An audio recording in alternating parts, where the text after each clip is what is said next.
जय माता दी दोस्तों। नमस्कार दोस्तों, आपका स्वागत है। ऐसी ही जानकारी के लिए चैनल को सब्सक्राइब करें। आज हम नवदुर्गा में कालरात्रि के बारे में जानेंगे।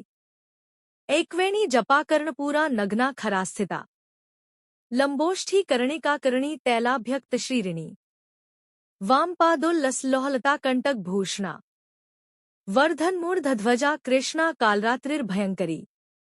माँ दुर्गा जी की सातवीं शक्ति कालरात्रि के नाम से जानी जाती है। इनके शरीर का रंग घने अंधकार की तरह एकदम काला है। सिर के बाल बिखरे हुए हैं।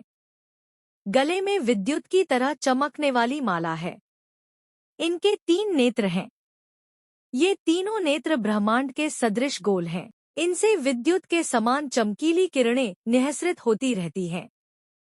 इनकी नासिका के श्वास प्रश्वास से अग्नि की भयंकर ज्वालाएं निकलती रहती हैं। इनका वाहन गर्दभ गधा है। ऊपर उठे हुए दाहिने हाथ की वरमुद्रा से सभी को वर प्रदान करती है। दाहिनी तरफ का नीचे वाला हाथ अभय मुद्रा में है। बाईं तरफ के ऊपर वाले हाथ में लोहे का कांटा तथा नीचे वाले हाथ में खड्ग कटार है। माँ कालरात्रि का स्वरूप देखने में अत्यंत भयानक है, लेकिन ये सदैव शुभ फल ही देने वाली हैं। इसी कारण इनका एक नाम शुभंकरी भी है। अतः इनसे भक्तों को किसी प्रकार भी भयभीत अथवा आतंकित होने की आवश्यकता नहीं है। दुर्गा पूजा के 7वें दिन माँ कालरात्रि की उपासना का विधान है। इस दिन साधक का मन सहस्रार चक्र में स्थित रहता है। उसके लिए ब्रह्मांड की समस्त सिद्धियों का द्वार खुलने लगता है। इस चक्र में स्थित साधक का मन पूर्णतः माँ कालरात्रि के स्वरूप में अवस्थित रहता है। उनके साक्षात्कार से मिलने वाले पुण्य का वह भागी हो जाता है। उसके समस्त पापों विघ्नों का नाश हो जाता है। उसे अक्षय पुण्यलोकों की प्राप्ति होती है। माँ कालरात्रि दुष्टों का विनाश करने वाली है। दानव, दैत्य, राक्षस, भूत, प्रेत आदि इनके स्मरण मात्र से ही भयभीत होकर भाग जाते हैं।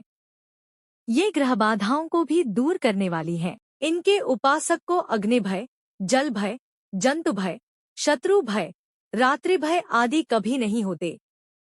इनकी कृपा से वह सर्वथा भय मुक्त हो जाता है। माँ कालरात्रि के स्वरूप विग्रह को अपने हृदय में अवस्थित करके मनुष्य को एकनिष्ठ भाव से उनकी उपासना करनी चाहिए। यम, नियम, संयम का उसे पूर्ण पालन करना चाहिए। मन, वचन, काया की पवित्रता रखनी चाहिए। वह शुभंकरी देवी हैं। उनकी उपासना से होने वाले शुभों की गणना नहीं की जा सकती। हमें निरंतर उनका स्मरण, ध्यान और पूजन करना चाहिए। दोस्तों लाइक, कमेंट एंड सब्सक्राइब करें।